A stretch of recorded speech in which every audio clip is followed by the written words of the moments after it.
On the way back from Lewis's funeral, my mom told me to start packing. She waited until the day before we left to tell Edie.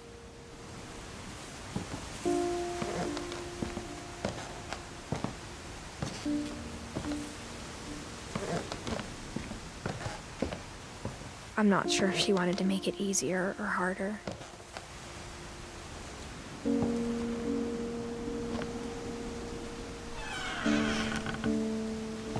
I wish we'd stayed.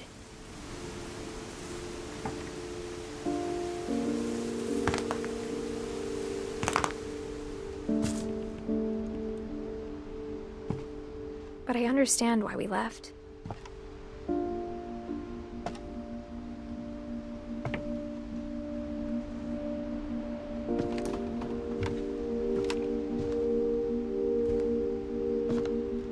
My mom ended up leaving everything behind.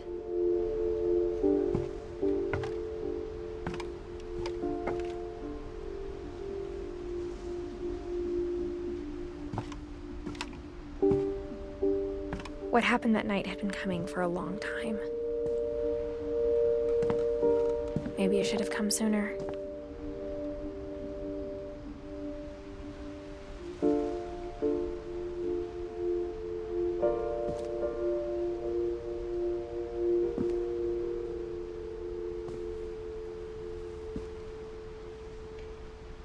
But it had to end one way or another. All that's left now is to tell you about that last night.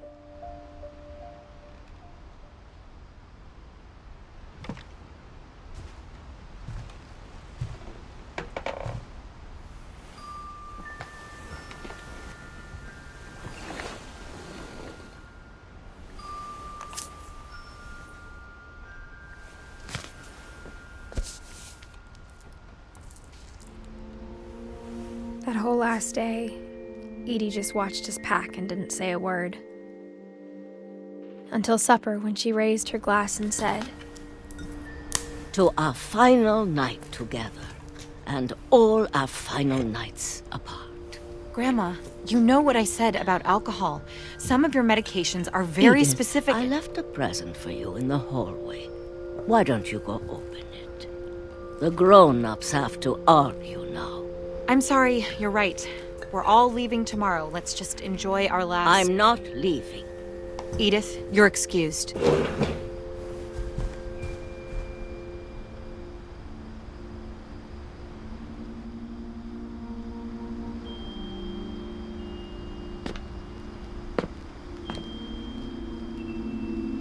the power had been shut off that morning, but Edie always had plenty of candles.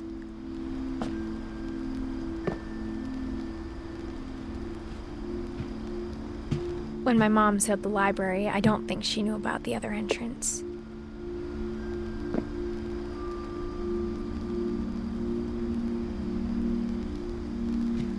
Or that Edie had a key to it.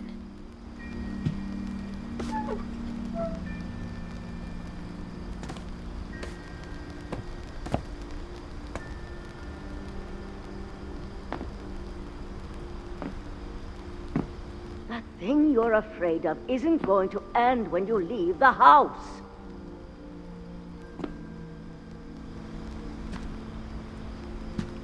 Edith has a right to know these stories. My children are dead because of your stories. I think it's best if Edith and I leave tonight.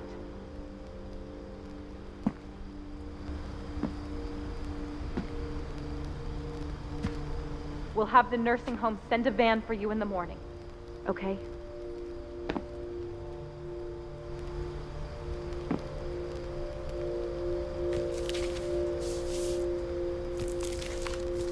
Dear Edith, there's so many stories I wish I could tell you, but there's only time for one. This is about what happened on the night you were born. That night, the tide went way, way out.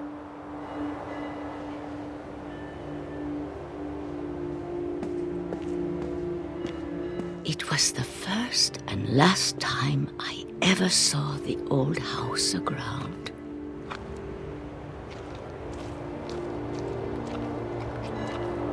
There'd been an earthquake out in the middle of the ocean. They called it the lowest tide in 1,000 years. God, it smelled awful. You know, I've seen that house every day of my life.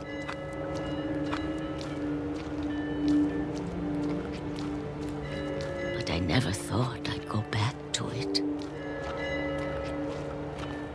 When the fog rolled in, I lost my way.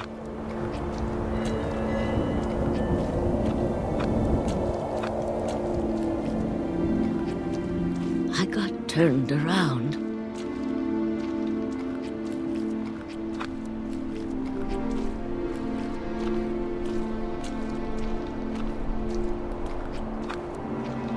For a while, I wandered.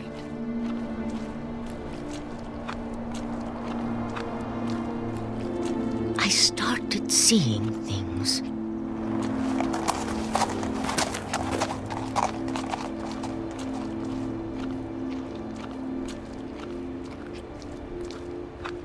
Things I'd forgotten had ever existed.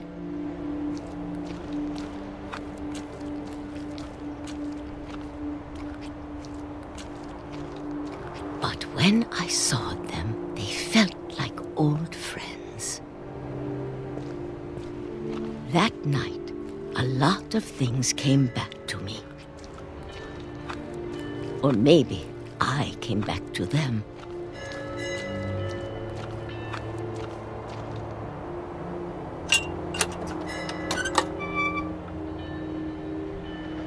Things I can't explain, but that I need you to try and... Edith, what are you doing in here? It's mine. Edith! Mom, you're gonna rip it! Let go! I kicked and screamed, but Mom dragged me to the car. I never saw Great-Grandma Edie again. The next morning, the van came to pick her up, but she was already gone. After that, we moved around a lot.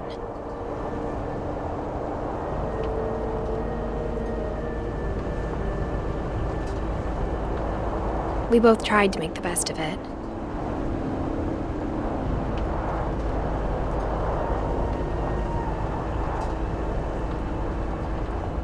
A few years went by.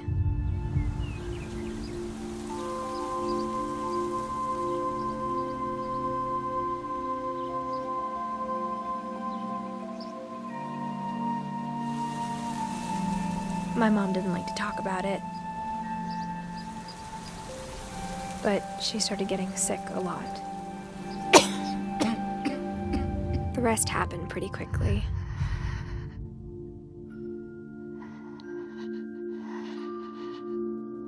She got better for a while, and then she didn't.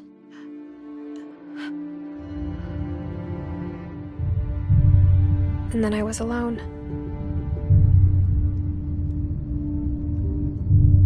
The last Finch left alive.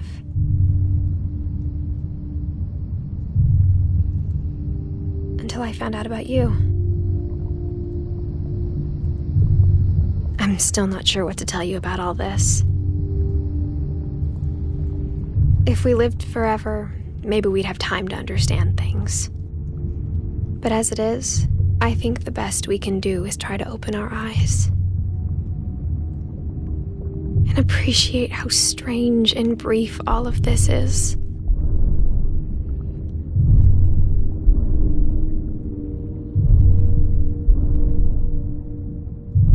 This journal was supposed to be for you. But now I hope you'll never see it. I just want to meet you and tell you all these stories myself. But I guess if you're reading this now, things didn't work out that way.